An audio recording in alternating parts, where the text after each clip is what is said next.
Spiky bits. Alright guys, here it is, the new Chaos Helbrute model, multi-part kit. They've obviously taken the the Dark Vengeance model, basically one pose model, and kind of went to town with it, made all sorts of different arm and weapon options and things, and that looks good. This is issue 6 of White Dwarf, the new weekly magazine from Games Workshop. For, I think, street date March 8th, 2014. The new Chaos stuff will be coming out beginning, I believe, what would it be, the 15th of this month, which will be March 15th, next Saturday. In this book, it's actually a pretty good read. Phil Kelly, I guess, gets a weekly column. Jervis Johnson has a lot to say about the Imperial Knight, where they battle a Wraith Knight, which is always interesting to see. That's a very very interesting battle right there. We got a couple new releases, of course. Codex Crimson Slaughter, which is direct only mail order through GW, or trade accounts can get them as well, I believe, special order. The paint splatter article in this one is really good. Phil Kelly has his column, of course. Then they go into basically Jervis Johnson talking about the Imperial Knight. Some more design notes about the Helbrute itself. The paint splatter, really good. Sprues and glue, not so good. This episode, or this issue, it didn't really show like how to put your Helbrute together. It showed like how to convert your possessed, because I guess the thing from Crimson Slaughter is you can take a lot of possessed models. Not exactly sure why it didn't correspond with the new release, but hey, that's just what it is. Then more designer notes. Going over to Crimson Slaughter, Jeremy Vitok had a lot to say about that. Apparently, he was co-author of the book, and it's just a pretty good issue. The paint splatter, definitely we'll get to that, because I really enjoyed that one. So there he is. There's the Helbrute. Power Scourge. Wow, that is an amazing looking bit. I definitely want that. I want all of that. I'm going to put it on all my Chaos stuff, my Demon Princes, everything. I want that bit right there. So I'm going to get it. If you remember the old pewter Chaos Dreadnought, it had the Power Scourge that basically looked like a rake, and it was kind of terrible looking. I mean, but for the 90s, it was great design, amazing looking stuff, and definitely from the previous design of the 80s, it was, heads and shoulders above it. But now we get this amazing looking plastic kit, and I just kind of wish the Helbrute model was better. I hope it gets a rules update or something like that. Maybe it'll be in the White Dwarf next week. It'll get some sort of crazy update. I don't know. But this model's awesome. I wish its rules were that awesome. But anyways, I'll still buy it because I love Chaos and I'm stupid. Then just some previews of the actual kit itself. Supposedly it's got many different heads, many different weapon options, and it's just it's really got me excited. So then it kind of goes into basically the showing all the different fluff and things like that about the Crimson Slaughter.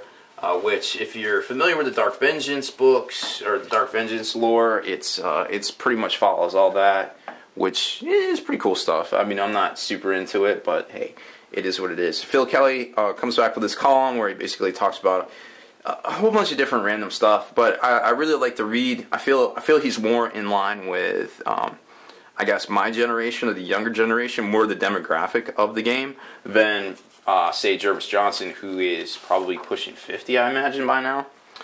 Design for War, basically going over like how to, I guess really how to get the most out of your Imperial Knight on the battlefield. He also kind of went over some design notes and things like that, like basically the changes to the ion shield and things like that when they were developing it. The paint splatter article is definitely my favorite, again, of this issue, where it goes over so many different basic techniques for things from metal plating to flesh tones to plasma to actual metal itself. And I wanted to show you guys, painting chevrons, more flesh, bone. The bone tutorial is really good here. I definitely like that. Bone is tough to paint. So I wanted to show you this. Let's zoom in on this. Because in some of the videos they were doing for the Imperial Knight, a lot of people were like, well, I didn't realize that washes you don't actually splash it, slather it all over the model and then just expect it to run into the recesses.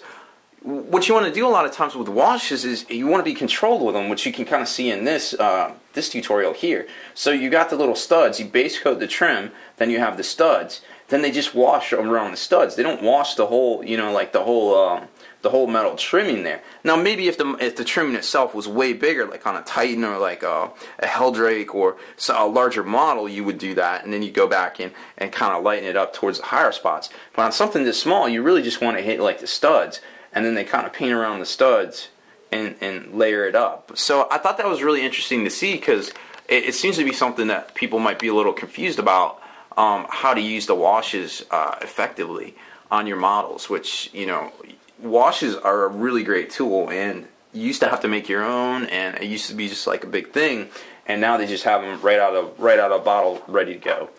Sprues and glue, it was alright. Like I said, it didn't go over the Helbrute. It just went over doing some conversions and things, so I kind of freaked out at first because I thought that was a Chaos Havoc, and I was like, oh my god, Chaos Havocs, but no, it's just a conversion, and I mean, it's a great looking conversion, don't take me wrong, but I was really excited. I was super excited. Then just some kind of notes on the Crimson Sabers, which was the Imperial name for the Crimson Slaughter chapter of Space Marines before their fall.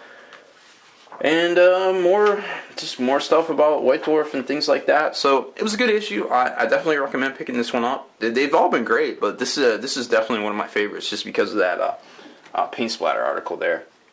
So apparently next week's paint splatter is about Alfarius. So it's gonna be interesting to see if we're getting like a how to paint tutorial on some actual units, like Chaos Space Marine Infantry themselves, or if there's going to be a new release tied in with that, or if it's just, you know, just a generalized painting tutorial. But anyways, definitely be back next week with White Dwarf issue 6. Make sure you stay in the trenches, subscribe to this YouTube channel, check out the blog, spikybitsblog.com, and listen to our podcast, forgenarrative.com. Spiky Bits.